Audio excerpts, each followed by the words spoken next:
চিকিৎসক, আপনাদের সমর্থন, আপনাদের আশীর্বাদ, আপনাদের ভালোবাসা চাইতে পেছনে বাইক পেছনে প্রার্থী ডক্টর শারদপদ মুখোপাধ্যায়। নিজের ঘরে বেকারত্বের জ্বালা দূর হবে তরুণের পাশাপাশি বিকশিত পশ্চিমবঙ্গ খুবই বেশ সাড়া পাচ্ছি। এত সাড়া পাবো আমরা ভাবিনি, অভাবনীয় সাড়া, উচ্ছ্বাস দেখতে পাচ্ছেন আপনারা। বাড়ি থেকে বারান্দা থেকে সবাই বেরিয়ে আসছে, বেরিয়ে এসে আমাকে অভিনন্দন জানাচ্ছে, শুভেচ্ছা জানাচ্ছে, আশীর্বাদ জানাচ্ছে। খুবই ভালো লাগছে।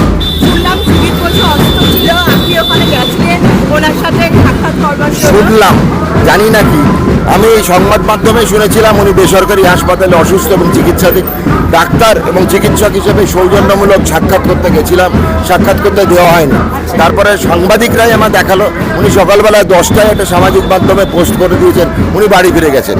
আমি যখন হাসপাতালে যাই অফিসিয়ালি উনি ভর্তি ছিলেন এবং ওনার সুরক্ষা বলা আমাকে দেখা করতে দেয়নি, বলেছেন উনি বিশ্রাম নিচ্ছেন।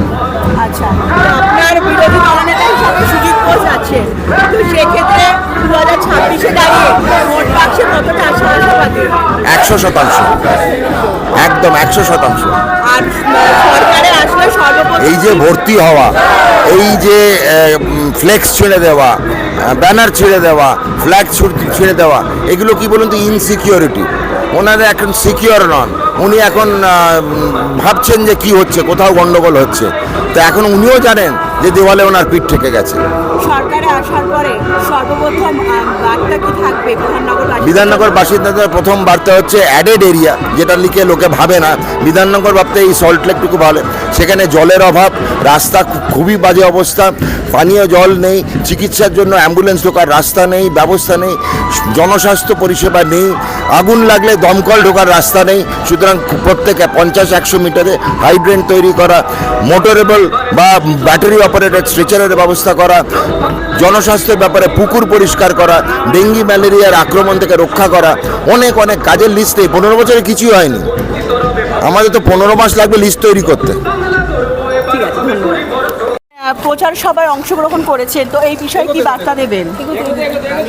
প্রচার সভার আমরা অংশগ্রহণ করেছি আমাদের প্রার্থী ডক্টর শরদপদ মুখোপাধ্যায় জয়ের জন্য, এবং আমরা এবার বলতে পারি যে তৃণমূলে যে অত্যাচার এবং যে নারী নির্যাতন ওরা করেছে, যে অন্যায় কাজ ওরা করেছে, স্বাস্থ্য থেকে শিক্ষা পুরোটাই হেলে পড়েছে।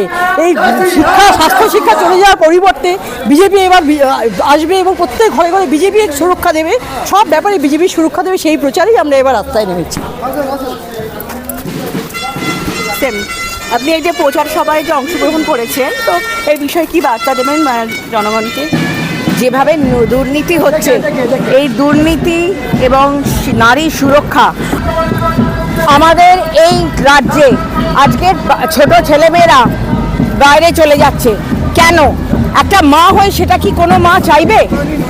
এছাড়াও নারী সুরক্ষা দেখুন, এমনি দুর্নীতি আর কোনো রাজ্যে নেই।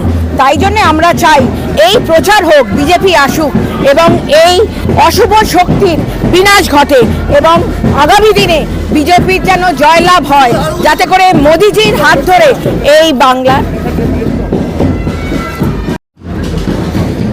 আগামী দিনে যাতে বিজেপি জয়লাভ করে এবং মোদিজির হাত ধরে যেন একটা নতুন সোনার বাংলা গড়ে ওঠে।